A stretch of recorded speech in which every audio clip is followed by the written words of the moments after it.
Bismillahirrahmanirrahim. Assalamualaikum warahmatullahi wabarakatuh. Selamat pagi dan salam sejahtera bagi kita semua. Bagaimana kabarnya hari ini, teman-teman? Alhamdulillah, luar biasa.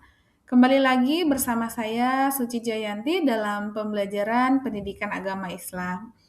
Pada pertemuan kali ini, kita akan membahas mengenai sistem update, memahami dan mengaplikasikan Undang-Undang Perkawinan RI.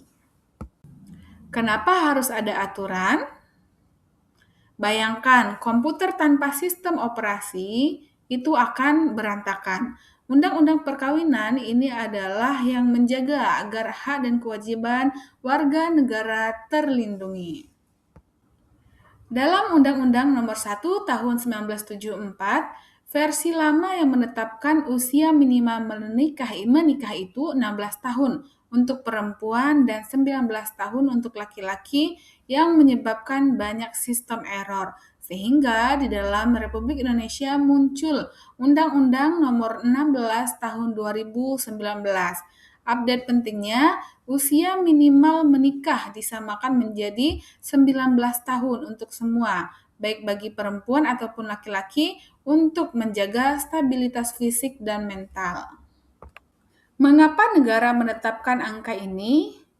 Ya, ini adalah angka hardware requirement atau minimal agar manusia siap menghadapi fase hidup baru. Menikah dini bukan prestasi, tapi resiko sistem yang tinggi. Menikah di bawah usia 19 tahun itu meningkatkan resiko stunting atau gangguan pertumbuhan pada anak dan risiko kesehatan reproduksi bagi ibu. Karena organ reproduksi belum matang dan belum sempurna. Pertumbuhan anak tidak maksimal sehingga nanti bisa memunculkan angka kematian ibu lebih tinggi. Dalam mempersiapkan pernikahan, perlu kesiapan mental, di mana emosi belum misalnya di bawah usia 19 tahun, berdasarkan aturan negara, emosinya belum stabil, mudah stres saat menghadapi masalah rumah tangga yang bisa jadi muncul di kemudian hari, belum memiliki pertahanan mental yang kuat terhadap konflik atau bisa memunculkan adanya KDRT, sehingga fokus pendidikan terganggu, menghambat karir di masa depan. Untuk mencegah hal-hal buruk itu terjadi, maka perlu upgrade ilmu, terus belajar untuk meningkatkan nilai diri dan kematangan berpikir.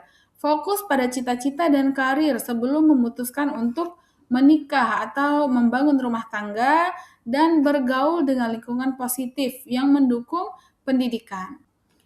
Agar pengetahuan ini tidak hanya diketahui oleh teman-teman, tapi diketahui oleh banyak orang, sekarang saatnya kita mengedukasi orang-orang yang ada di sekitar kita. Misal yang ada di provinsi, khususnya Kota Bengkulu, ada daerah Selebar. Teman-teman bisa mengedukasi masyarakat Selebar mengenai stop pernikahan dini dan nikah siri. Caranya adalah dengan menggunakan teknologi yang bisa menjangkau semua lapisan masyarakat dengan menggunakan aplikasi Canva dan memunculkan kreativitas. Gunakan aplikasi desain favoritmu, bisa dengan Canva atau yang lain, untuk membuat pesan yang kuat. Ingat prinsip desainnya ya, warna yang kontras dan menarik, font yang mudah dibaca, dan pesan singkat, padat, serta jelas. Visi masa depan. Setiap orang harus menentukan visi hidupnya masing-masing. Misalnya, saya paham batas minimal usia menikah adalah 19 tahun. Yang kedua, saya tahu kerugian nikah siri bagi ibu dan anak. Yang ketiga, saya berkomitmen untuk taat hukum negara dan agama. Dan terakhir adalah saya akan fokus pada cita-cita untuk masa depan yang gemilang. Untuk menuju visi itu, maka kita perlu melakukan misi yang baik agar visi itu tercapai atau terwujud dengan benar. Baik teman-teman, itu pembelajaran kita hari ini mengenai pernikahan dari sisi undang-undang atau aturan berdasarkan aturan yang ada di negara kita. Semoga bermanfaat dan bisa nanti dibagikan kepada banyak orang.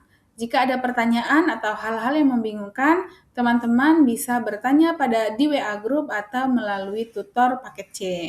Terima kasih teman-teman, selalu semangat. Wassalamualaikum warahmatullahi wabarakatuh.